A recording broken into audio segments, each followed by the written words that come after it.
തികച്ചും വൈഷ്ണവ സമ്പ്രദായത്തിൽ ആണ് അവിടുത്തെ പൂജകൾ. കേരളം പരശുരാമൻ മഴുവെറിഞ്ഞ് കടലിൽ നിന്ന് തിരിച്ചു മേടിച്ചു എന്നും ഭൂമിയിൽ ഉപ്പ് മാത്രമായതുകൊണ്ട് ആർക്കും താമസിക്കാൻ കൊള്ളാത്ത രീതിയിലായെന്നും, അപ്പോഴിതിൻ്റെ മാർഗം എന്താണ്, ഉപ്പ് മാറാൻ എന്ത് ചെയ്യണം എന്നാലോചിച്ചപ്പോൾ നാഗങ്ങളെ പറഞ്ഞ് അവരെ കൊണ്ട് മാറ്റിക്കാം എന്ന അവസ്ഥയിൽ കാര്യങ്ങളെത്തി.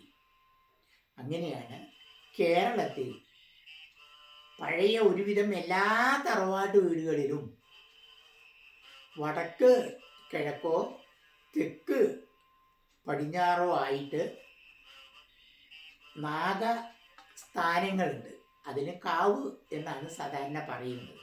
അവിടെ വിവിധ തരം വൃക്ഷങ്ങളും പക്ഷികളും ലതകളും കൂടിത്തേർന്ന് അതൊരു സ്ഥാനമായിട്ട് വർഷത്തിൽ ഒരു പ്രാവശ്യം, ചിലയിടത്ത് വർഷത്തിൽ 2 പ്രാവശ്യം, ചിലയിടത്ത് വർഷത്തിൽ 3 പ്രാവശ്യം എന്ന രീതിയിൽ കാവുതളി എന്നൊരു സംസ്കാരമുണ്ട്.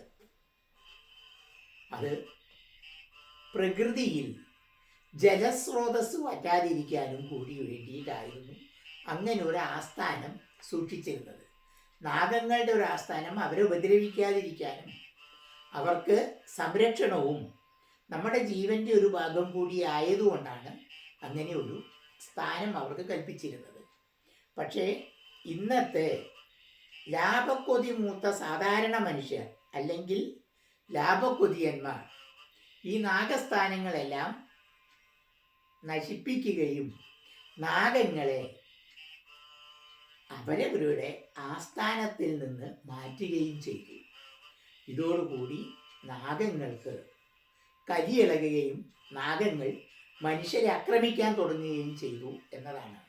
ഇന്ന് എവിടെ നോക്കിയാലും നാഗങ്ങൾ മനുഷ്യരെ ആക്രമിക്കുന്ന ഒരവസ്ഥയിലേക്ക് എത്തിയിരിക്കുകയാണ്. അതിൻ്റെ ശരിയായ അവസ്ഥ നാഗസ്ഥാനങ്ങൾ നശിപ്പിച്ച് എവിടെയെങ്കിലും കൊണ്ടുപോയി സ്ഥാപിക്കുക എന്നൊരു രീതിയിൽ ആയപ്പോൾ നാഗങ്ങൾ അവിടെ ആദ്യം അറിയണം, ഈ നാഗങ്ങൾ നമ്മളുടെ കൂടെയുള്ള നമ്മുടെ ജീവൻ്റെ ഒരു ഭാഗമായിട്ട് നമ്മുടെ കൂടെ നിൽക്കുന്നവരാണ്. അവരെങ്ങും പോവില്ല. വെറുതെ ഒരു വിളക്ക് കാണിച്ചു കൊടുത്താൽ മതി. അതാണ് ഇതിൻ്റെ സങ്കല്പം. ഇങ്ങനത്തെ നാഗങ്ങളെ ചിത്രോടക്കല്ല്, അതേപോലെ തന്നെ നാഗവിഗ്രഹങ്ങൾ, ഇതെല്ലാം കൂടി എവിടെയെങ്കിലും കൊണ്ടുപോയി വെച്ച് ഇതാ കൊണ്ടുപോയിരിക്കണു എന്ന് പറഞ്ഞാൽ നാഗങ്ങൾ പോകുന്നതല്ല. നമ്മുടെ പരമ്പരയുടെ ജീവൻ്റെ ഒരു അംശം കൂടിയാണ് ഇത്. കുണ്ടലിനിയുടെ ഒരു ട്രാൻസ്ഫോമിക് സിമ്പലാണ് നാഗങ്ങൾ. മാത്രമല്ല ആ പറമ്പിൽ കാറ്റിനെയും വെളിച്ചത്തെയും അമിതമായിട്ട് പ്രവേശിക്കാൻ സമ്മതിക്കാതെ സംരക്ഷിക്കുകയും അതേപോലെ ആ പറമ്പിൻ്റെ സമതുലിതാവസ്ഥ നിലനിർത്തുകയും അവിടെ വളവും വെള്ളവും കിട്ടാനുള്ള ഒരവസ്ഥ സംജാതമാക്കുകയും ചെയ്തിരുന്ന ഒരവസ്ഥ ഈ നാഗക്കാവുകളിൽ നിന്ന് സംഭവിച്ചിരുന്നു. ഇതാണ് നാഗക്കാവിൻ്റെ രഹസ്യം.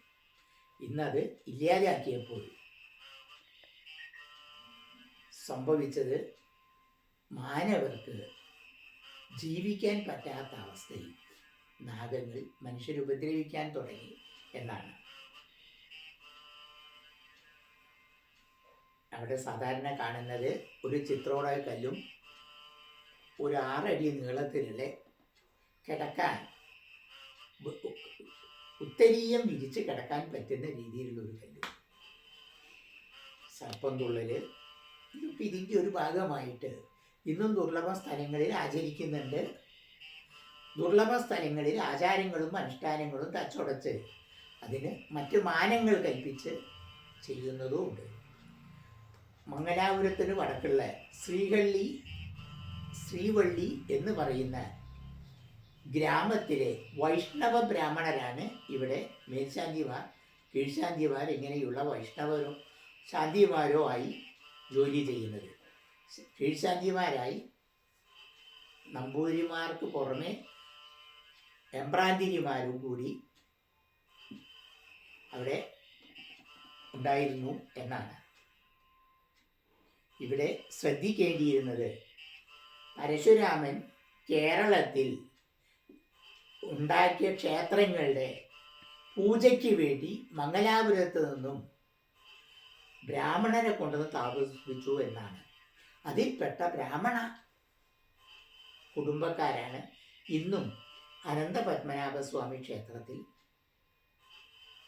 പൂജിക്കുന്നത്, ഇവിടെ പൂർണ്ണത്രയീശ ക്ഷേത്രത്തിൽ പൂജിക്കുന്നത്. ഹരി ഓം.